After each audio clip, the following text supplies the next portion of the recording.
So Elon Musk is suing Media Matters. Well, Elon Musk's ex, I should say, his ex, the company, not his ex, like his ex-wife, like one of his ex-wives, but ex, his company, Twitter. I should just continue calling it Twitter. I revolt.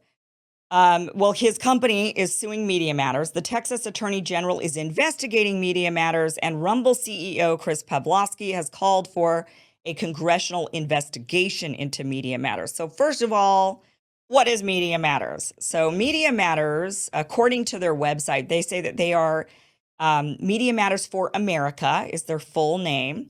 They are a nonprofit 501c progressive research and information center dedicated to comprehensively monitoring, analyzing, and correcting conservative misinformation in the U.S. media. So launched in 2004, Media Matters for America put in place for the first time the means to systematically monitor a cross-section of print, broadcast, cable, radio, and internet media outlets for conservative misinformation.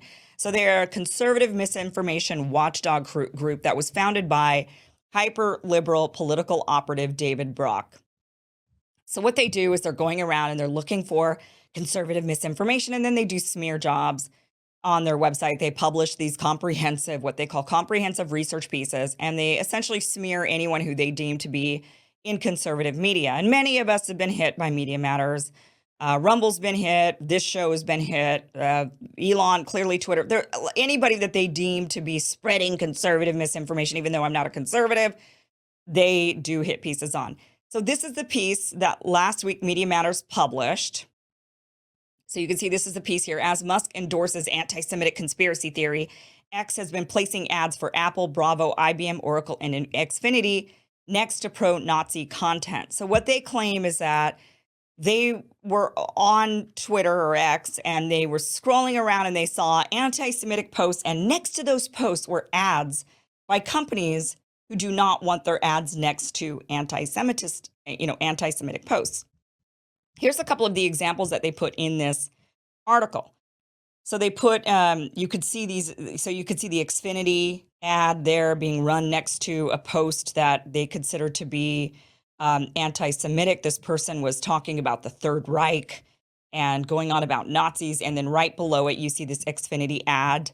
Also, this Apple ad runs under another Nazi Adolf Hitler post. Then the next shot here, again, you've got BravoCon right next to, or Bravo right next to the same account posting more anti-Semitic stuff, talking about Nazis. And so you're seeing these Adolf Hitler quote there next to an Oracle ad. And this ends up, so they're saying, see this. And as a result, a bunch of these companies did end up pulling their advertisement from Twitter. They wrote an update on November 17th. Axios reported that Apple is pausing all advertising on X. And also IBM released a statement to the Financial Times saying that it has suspended all advertising on X while we investigate this entirely unacceptable situation. So a lot of these major media companies, a lot of these major advertisers decided to pull their funding from X because they felt like, hey, you're running our content next to anti-Semitism and you need to do more to prevent that from happening. So here's the lawsuit. So X actually says, no. What you guys did is fraud. This is not real. You guys manipulated the algorithms. You created a bunch of fake crap. And this is essentially fraud. This is like you going out there to my protest with Nazi flags, and then my protest gets smeared as being a pro-Nazi protest, when it's like really these political operatives showing up in order to smear the protest. It's meant to be disparaging in nature. It's a plot. It's a conspiracy in order to make things look different than they actually are. So he says in the actual lawsuit, Media Matters executed this plot in multiple steps, as X's internal investigations have revealed. First, Media Matters accessed accounts that had been active for at least 30 days, bypassing X's ad filter for new users. Media Matters then exclusively followed a small subset. So what they're saying, I'm not going to read you all this legal jargon, but essentially what they said in this is that Media Matters what they did, according to what they could see on the back end of the accounts that Media Matters created in order to create this scenario with these ads being run by this Nazi content and Adolf Hitler content. They said that they opened up these new accounts and they followed very specifically Nazi accounts and only Nazi accounts. And they only followed two groups. They followed Nazi accounts, and then the other accounts they followed were advertiser accounts. So that gamed the algorithm to make it where you would end up with postings from the companies that you're following, the advertisers, and also then the Nazi content that you're following. So you're only going to see two types of content on your feed because that's what the algorithm's going to give you because that's who you followed. So they're saying this is not natural. This is not normal. This isn't normal behavior. You've done this very specifically. You've created an environment that would end up with these results. And more specifically, they said that they said that in fact, IBM's, Comcast, and Oracle's paid post appeared alongside the fringe content cited by Media Matters for only one viewer. One out of more than 500 million viewers saw what they posted on their website. And they figured that was the Media Matters account that was gaming the algorithm. And not only that, but they were refreshing over and over and over and over their feeds. They weren't behaving like normal users. They were going on there, on their new accounts. They were refreshing the feeds and refreshing the feeds and refreshing the feeds over and over and over. They said 13 to 15 times more than a normal person in order to finally get that one time, like playing a slot machine, that one time when the ad would pop up next to the anti-Semitic content. And so they were basically engaging in fraud because they weren't behaving in a way that is normal. Michael Schellenberger and his team also tried to replicate this experiment. He did a really good summary of what was of the issue with X and Media Matters. And he says, hey, listen, we shouldn't take X's word for it because they obviously have skin in the game and they have reason to be biased. So he said, we ended up doing our own experiment. And they also could not replicate Media Matters' outcome. They said, we couldn't get there either. So clearly Media Matters manipulated the algorithm. They followed certain accounts. They said, we even did everything that they did and that what X accused them of, and we still didn't get that same result. And so we don't even know how they ended up with that. So Rumble's CEO, Chris Pavlovski, also said that X is not alone. He says, I can also confirm that Media Matters has purposefully misrepresented Rumble. Their dishonesty warrants an immediate investigation at the highest levels, hint Speaker Johnson and Jim Jordan. And I'll bring the receipts. Here's my statement. And then he issued a statement on this. The Texas Attorney General, Ken Paxton, also said that today he opened an investigation into Media Matters for potential fraudulent activity after the ex-CEO Elon, it says after ex-CEO Elon Musk, but he's not the CEO of X, but accused the left-wing media watchdog group of manipulating data on the social media platform. So he's going to be investigating.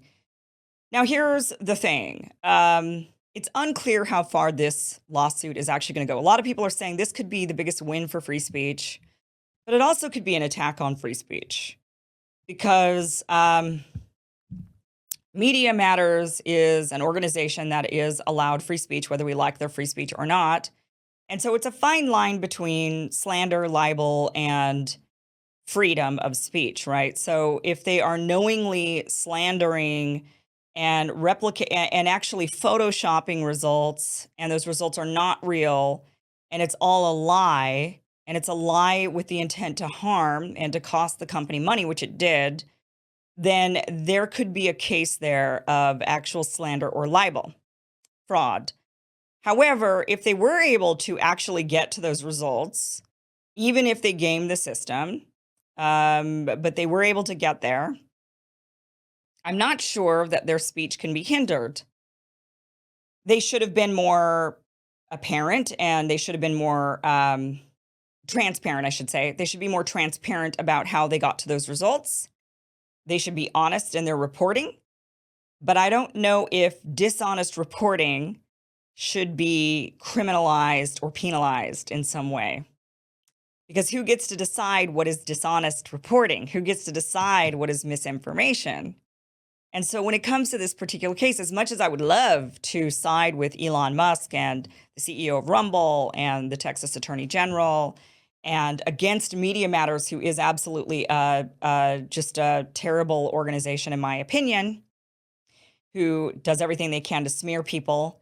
I don't know. I just don't see this being a case that's going to go anywhere, that's going to actually win anything, in all honesty. And that is because this is their right to free speech, whether I like their speech or not. And I definitely do not, but it is their right to say these things. And if it costs the company money, then it is up to X to work that out with their advertisers.